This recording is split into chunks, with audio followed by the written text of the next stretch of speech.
ওয়া কতলুন নাফসিল্লাতী হারামাল্লাহু ইল্লা বিল হক, অন্যায় ভাবে কাউকে হত্যা করা। অন্যায় ভাবে কোন পশু পাখিকে হত্যা করবেন না, অন্যায় ভাবে। চড়ুই পাখিকে অন্যায় ভাবে হত্যা করবেন না, চড়ুই পাখি পর্যন্ত অন্যায় ভাবে হত্যা করবেন না। ধরবেন, ধরে জবাই করে বিসমিল্লাহ বলে জবাই করে খাবেন, ঠিক আছে।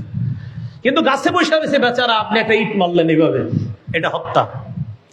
এই বেচারা গাছে বসা, আপনি বাঁশ দিয়ে এইভাবে মারলেন ওরে, এটা হত্যা। ওরে সুন্দরভাবে ধরেন, ধরার পর বিসমিল্লাহ বলে জবাই করেন, ঠিক আছে। নাসাইর বর্ণনা আসছে, রাসূলুল্লাহ সাল্লাল্লাহু আলাইহি সাল্লাম বলেন, কোন ব্যক্তি দুনিয়ার মধ্যে কোন চড়ুই পাখিকে যদি অন্যায়ভাবে হত্যা করে, মান কতালা উসফুরান আবাসা, কেউ যদি কোন চড়ুই পাখিকে অনর্থক হত্যা করে, আজ্জা ইলাল্লাহ, চড়ুই পাখি কিয়ামতের ময়দানে আল্লাহর কাছে মামলা করবে, নালিশ করবে। আল্লাহকে বলবে, আল্লাহ ইন্না ফুলানান কতালানি আবাসা, অমুক ব্যক্তি আমাকে শুধু শুধু হত্যা করছে।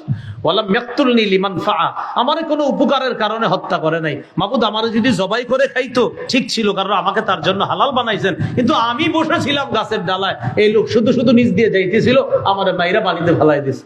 এরকম মামলা করবে আল্লাহর কাছে।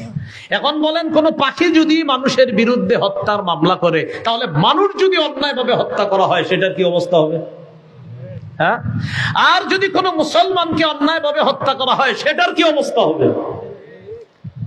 প্রথমে বললাম পাখি, পরে বললাম মানুষ, পরে বললাম মুসলমান। কি বললাম? প্রথমে বললাম পশু পাখি, পরে বললাম মানুষ, পরে বললাম মুসলমান। কোন মুসলমানকে যদি অন্যায়ভাবে হত্যা করা হয়, এটার কি হবে? আল্লাহ আমাদের সকলকে এই জাতীয় ভয়ঙ্কর অপরাধ করা থেকে, চিন্তা করা থেকে আমাদেরকে হেফাজত করেন।